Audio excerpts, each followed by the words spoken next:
Hugh Douglas, we may have a team in town that we're sleeping on, and maybe we shouldn't sleep on them any longer. Sixers win last night.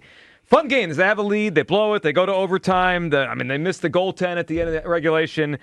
But they pull it out in overtime, 128-122 over the Rockets last night. Hugh Douglas, we're over the midway point of the season now, right? They have played 43 games. The team is 24-19. And Hugh, if I had told you when the season started that we'd be getting close to February, right? Championship weekend in the NFL, and Tyrese Maxey would still have 30 next to his name on an average. 30 points per game. I think you'd say, he's a wonderful player, but 30? You know, we wake up this morning, Tyrese Maxey has the sixth shortest odds to win the NBA MVP. Yeah, Tyrese Maxey been balling, man. He's been incredible. So you have that. Joel Embiid played 46 minutes in a basketball game last night for the first time since 2022. I never thought I'd say those words again. I just never thought his body would allow it to happen. Edgecombe has been a Rookie of the Year candidate and looked like the real deal from day one. And they're even getting, I wouldn't call it very good, but they're getting like at least effort from Paul George. Like he helps them most nights. Hugh, are you starting to believe that we may have a basketball season here in Philadelphia? So much so that because my basketball buddy is Ike. Ike. Shout out to Ike because he represented Kobe yesterday. Because I think yesterday was the 80-point anniversary. game. It was 20 years ago yesterday. Yeah. So I texted him. I said, dude, I think we kind of missing out on some of these Sixers games. So now it's one of those things you have to pay closer attention to what's going on. I think they had a little bit of a lull where Maxey was going through that, being tired, scoring 30-some points a game, being the focal point of the offense.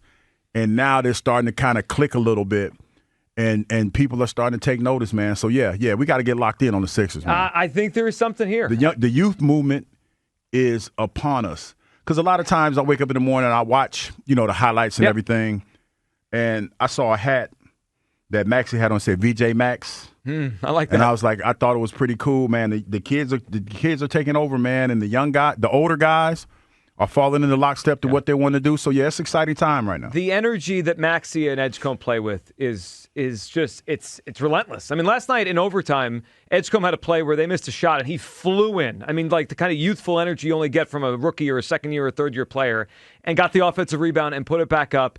They are fun to watch. They're getting something out of George. They're getting a lot more out of Embiid. I mean, I thought Embiid was cooked. And I'm not going to sit here and tell you I am for sure he's going to stay healthy the rest of the way, because I never am.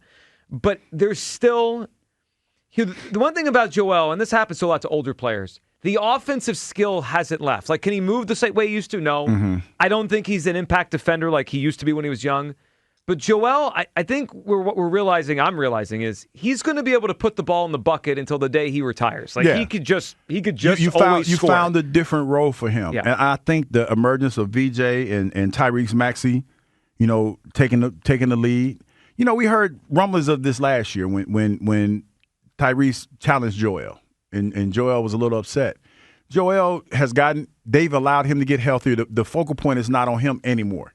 It feels like that. It feels like the young guys are kind of taking over. He's still a big part of it, but I feel like the pressure's off of him a little bit because of the way VJ is playing and Tyrese Maxey. Yeah, and Joel has played a lot more basketball, I would say, the last 3 weeks than maybe it used to be, like on, one off, one on, or two on and one off. He's played most of the games. Now, he didn't play the one before this against the Suns, but he played this one last night against the Rockets. Something's going on here. I mean, they have something about them that is. Let me ask you this question, Hugh. Are you starting to believe this is real? Are you there? That's a good question, Joe. I'm excited about what I'm seeing, and I'm excited that the people are excited because I saw some clips of the game last night, and it looked like the place was packed. Mm-hmm. And that's anytime you have that kind of enthusiasm for the team, especially after the year they had last year, I think it's a good thing. I am intrigued, and I think we're getting a season here. I mean, am I penciling us in for the NBA Finals? No. Or a playoff run that's really deep? No. But I didn't really expect much at all this season. Yeah. So, and I think part of it, too, is when there's... shout out to Maxey being a starter in the All-Star. And 30 points Where's a game. Where's the All-Star game this year? You know what? I don't know. Not here. I think we'd know if it was here. Yeah, we definitely Kyle will find out where it is. You want to go? It all depends on where it is. Yeah. I mean, like, what do you mean? Like, if it's, like, close, you'd go? Or you? Well, if it's warm. Atlanta? No, I definitely ain't going to Atlanta. L.A. Well, L.A.'s warm. You don't want to go to L.A.? Nah. Why? It's too far.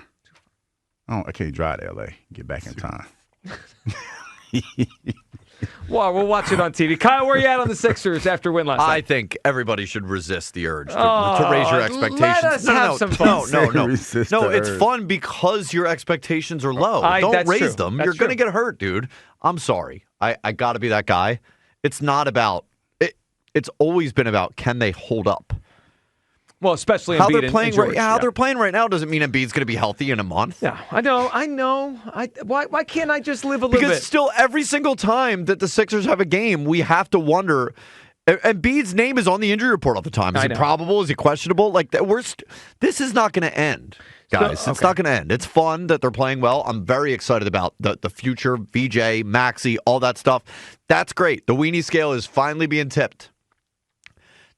Don't let yourself get hurt. Okay, now perhaps part of this is the disappointment of the Eagles and the fact the Phillies have us all frustrated. I'm looking for something to cling to, and they're giving it to me now. Hugh, Kyle just made the point that this is not about now; it's about the future, right? But they are in a conference right now that the best team. That's pretty winnable. Best team is the Pistons. The Celtics do not have Tatum, yet they are near the top, right? The best team are the Pistons? The Pistons are number one in the standings. With the crumble cookie. He's not really a big part of the reason why, but sure. The Pistons are the number one team. Congratulations, Tobias Harris. I knew he was going to say it.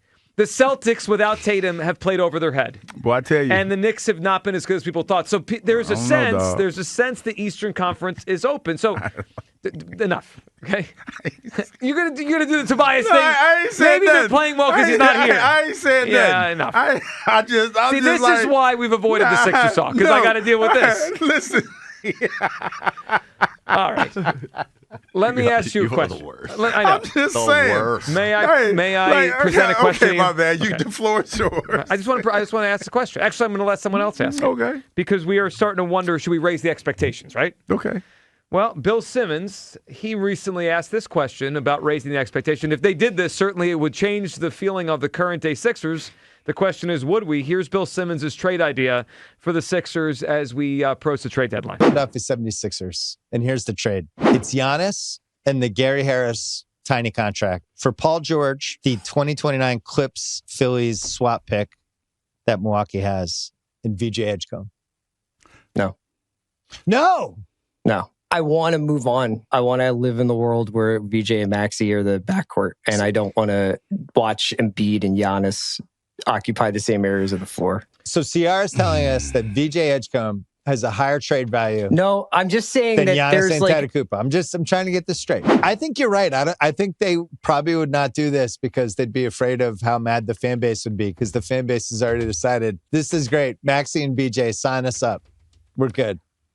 All right, so that was the voice of Chris Ryan, who was with Bill Simmons on his podcast on The Ringer. Hugh Douglas, your first thoughts. So the idea he threw out was basically Giannis for the 2029 Clippers pick, which could be a big pick, VJ Edgecombe, and then to make the salaries match, you dump Paul George. I liked it all the way up until I heard VJ's name. Well, but he's the biggest piece. Yeah, I want to see him here.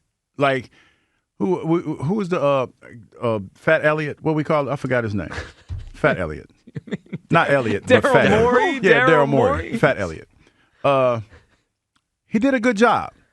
With VJ, yeah. He's Fat Elliott has done a good job with, especially coming off the last couple of seasons that he's had.